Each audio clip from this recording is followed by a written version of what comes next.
ማደግ ከፈለጋችሁ በጸሎት ለማደግ ጥሩ ጸሎተኛ መሆን እፈልጋለሁ፣ ትዕግስተኛ መሆን እፈልጋለሁ፣ የተረጋጋው ሰው መሆን እፈልጋለሁ፣ የውሳኔ ሰው መሆን እፈልጋለሁ፣ በቀላሉ ማልለዋወጥ ሰው መሆን እፈልጋለሁ፣ ሀብት ማኔጅ ማድረግ እፈልጋለሁ፣ ቤተሰቤን በአግባቡ ማስተዳደር እፈልጋለሁ፣ የጊዜ አጠቃቀም ችግር አለብኝ፣ እንደዚህ ያለብኝ።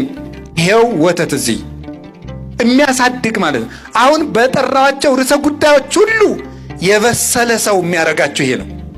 የበሰለ ሰው የት ምን ማድረግ እንዳለባችሁ አይን የሚሆናችሁ መጽሐፍ ይሄ ነው።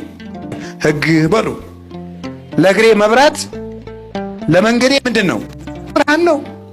ምን ማድረግ እንዳለባችሁ በእያንዳንዱ ርዕሰ ጉዳይ ላይ ከሰው ጋር ለመኖር ጓደኛ ለመሆን ዝምታ ለመምረጥ መቼ ለመናገር መቼ ዝም ለማለት ለመነገድ ላለመነገድ ሹመትን ለመተው ለመሾም ለእያንዳንዱ ነገር መጽሐፍ ቅዱስ ላይ አላችሁ። ይህን ይዞ ነው ቅዱስ ዮሐንስ አፈወርቅ እኛ እኮ በአርስቶትል ልብ አናስብም፣ እኛ እኮ በሶቅራጥስ ልብ አናስብም፣ እኛ በፓይታጎረስ ልብ አናስብም፣ እኛ የምናስበው በክርስቶስ ልብ ነው። እንዲህ ልብ ለሆነን ሕግ እንጸልይ፣ ለወንጌል እንጸልይ። እስኪ ለወንጌል እንጸልይ በሉ። ረጅም ርዕስ ነው እናቴ፣ በቃ በ5 ደቂቃ ላጠቃል።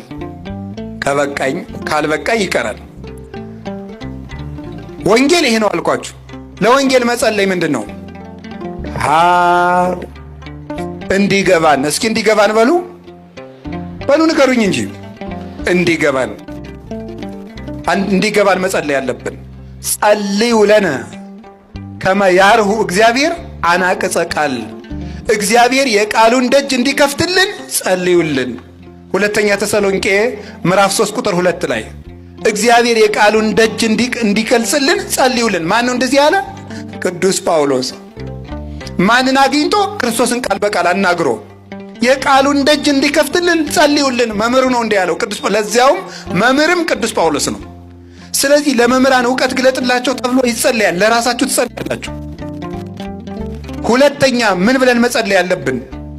የእግዚአብሔር ቤተሰቦች ወንጌል እንዳያሳጣን።